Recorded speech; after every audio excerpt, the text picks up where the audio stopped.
안녕하세요. 오늘 함께 읽어볼 책은 소크라테스 익스프레스입니다. 소크라테스는 누군지 다들 아시지요? 고대 그리스의 철학자인데요. 너 자신을 알라라는 유명한 말을 하신 분입니다. 그런데 소크라테스가 직접 책을 쓰거나 기록으로 생각을 남기지 않았다고 하는데요. 대신 그의 유명한 제자 플라톤이 그의 스승에 대한 사상을 기술하였기 때문에 간접적으로 소크라테스의 철학을 들을 수 있습니다. 책의 제목에서 보여주듯 이 책은 철학책입니다.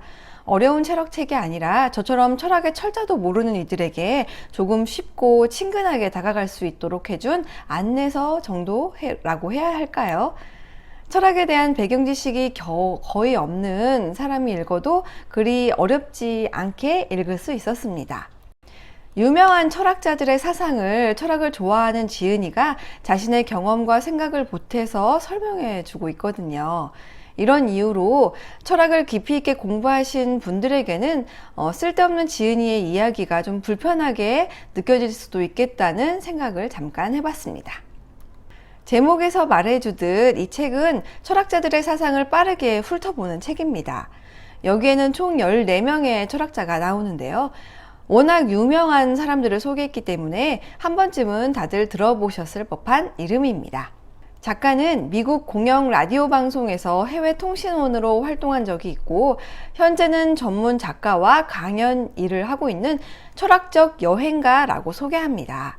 모르긴 해도 철학이라는 학문을 꽤나 좋아하나 봅니다. 여러분은 철학을 무엇이라고 생각하시나요? 국어사전에서 찾아본 철학의 뜻은 인간과 세계에 대한 근본 원리와 삶의 본질 따위를 연구하는 학문으로 흔히 인식, 존재, 가치의 세 기준에 따라 하위 분야를 나눌 수 있다고 합니다.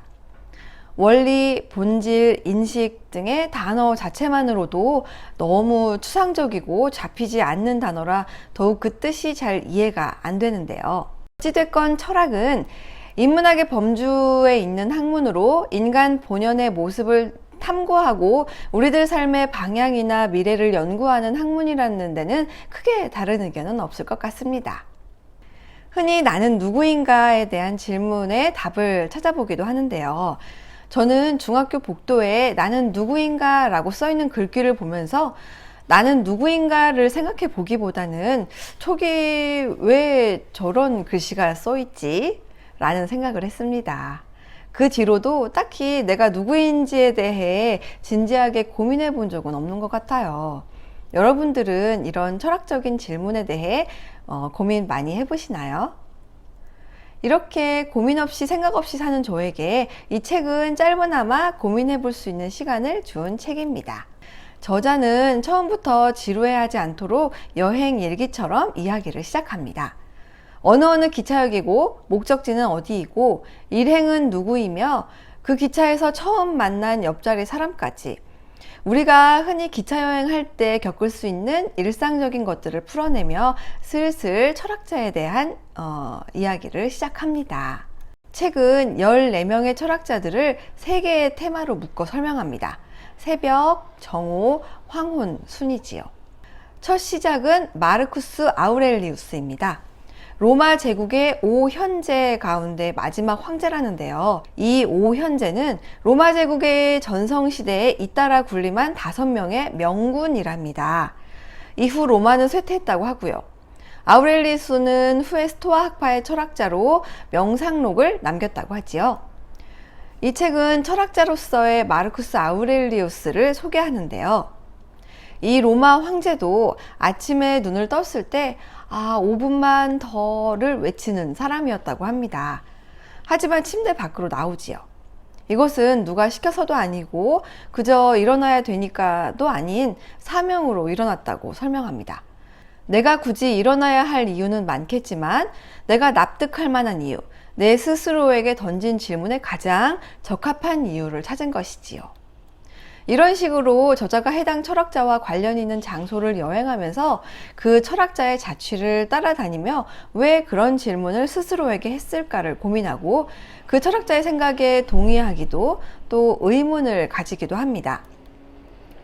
이어서 2. 소크라테스처럼 궁금해하는 법. 3. 루소처럼 걷는 법. 4. 소로처럼 보는 법. 5. 쇼펜하우어처럼 듣는 법까지 일부 새벽에 끝납니다. 소크라테스는 궁금한 것이 많았지만 그러한 궁금증을 통해 자신이 알지 못하는 것이 많구나를 깨달았다고 하지요.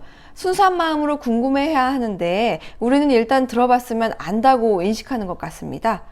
이러한 저의 태도를 보면 소크라테스가 어이없어 하지 않을까 싶네요. 그렇게 생각이 많은 사람인데도 모르는 것이 너무 많다고 고백했으니 말이지요. 책은 자연스럽게 2부 정오로 넘어갑니다. 이어서 6. 에피쿠로스처럼 즐기는 법. 7. 시몬 베유처럼 관심을 기울이는 법. 8. 간디처럼 싸우는 법. 9. 공자처럼 친절을 베푸는 법. 10. 세이쇼나곤처럼 작은 것에 감사하는 법. 이렇게 나옵니다. 간디 유명하지요? 간디 편에서는 저자가 인도로 갑니다.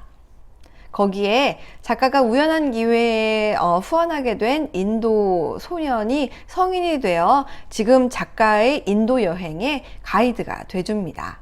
재미있는 인연이지요. 인도인은 의외로 간디에 대해 무조건적인 존경심을 갖는 일이 그렇게 많지는 않다고 합니다. 지도자로서가 아닌 인간적인 면을 너무 잘 알아서일까 생각해 봤는데요. 이 책에 나오는 그 소년도 작가에게 왜 그렇게 간디를 좋아하세요? 라고 묻습니다. 본인은 간디를 그렇게까지 좋아할 만한 인물인가? 라는 의문을 갖는다고 하면서요. 물론 인간 간디를 무조건 다 좋아할 수는 없지만 작가는 그가 추구했던 비폭력적인 싸움의 기술에 존경을 표합니다. 여러분은 여기 나온 철학자 중에 누구를 아시나요? 저는 공자 말고는 처음 들어본 이름이더라고요. 하지만 이 책을 통해 그들의 생각을 쉽게 읽고 이해할 수 있어 그들의 철학적 궁금증에 저도 숟가락 한번 얹어봤습니다. 마지막으로 3부 황혼에는 11. 니체처럼 후회하지 않는 법. 12. 에픽테토스처럼 역경에 대처하는 법. 13. 보바르처럼 늙어가는 법. 14. 몽테뉴처럼 죽는 법이 나옵니다. 황혼으로 엮은 이유가 인생의 노년에 던질 법한 질문을 한 사람들을 모았더라고요. 저는 아직 젊은 편인데 이 부분이 가장 와 닿았습니다. 왜인지는 모르겠지만 늙음, 죽음 이런 주제가 괜히 저는 생각할 거리가 많더라고요. 13편의 보부아르처럼 늙어가는 법은 저 역시도 작가가 동의하는 부분에 같이 공감했습니다. 사실 보바르는 사회 정의를 위해 싸우고 여성의 권익을 위해서도 행동했던 굉장히 활동적이고 똑똑한 여성으로 알고 있었는데요. 이 책에서는 그녀의 노년에 대한 생각을 정리해 놨습니다. 특히 잘 늙어가는 법을 작가가 정리한 대목은 참 많이 와닿더라고요. 또 마지막으로 소개한 몽테뉴 편에서는 그의 죽음에 대한 생각에 고민을 해보는 시간을 가질 수 있었습니다. 몽테뉴에 따르면 우리 모두는 죽음으로 가고 있다는 것이지요. 사실 죽음은 그 어느 누구도 피할 수 없는 것이잖아요. 죽음도 삶의 일부라고 생각한 몽테뉴의 주장에 저도 고개가 끄덕여졌습니다. 그래야 좀 더 다가올 죽음을 위해 삶을 더 성실하게 살 수 있을 테니까요. 총 14명의 철학자들을 만나며 저는 가만히 앉아서 이렇게 쉽게 그들의 평생의 고민을 같이 고민해도 되나 싶을 정도로 그들에게 조금 미안한 마음이 들었습니다. 하지만 그러한 깊은 고민을 하고 연구한 철학자들은 우리 같은 후세가 그들의 고민을 같이 고민하고 생각해 줄 것을 바라지 않을까 하는 생각도 했으니 미안한 마음은 조금 접어도 되겠지요. 철학자들이 했던 삶의 방식이나 태도 등 인생을 사는데 수많은 질문을 이렇게 간략하게나마 돌아보며 저 스스로에게 질문을 던져봅니다. 나는 누구인가? 그럼 우린 다음에 또 만나요.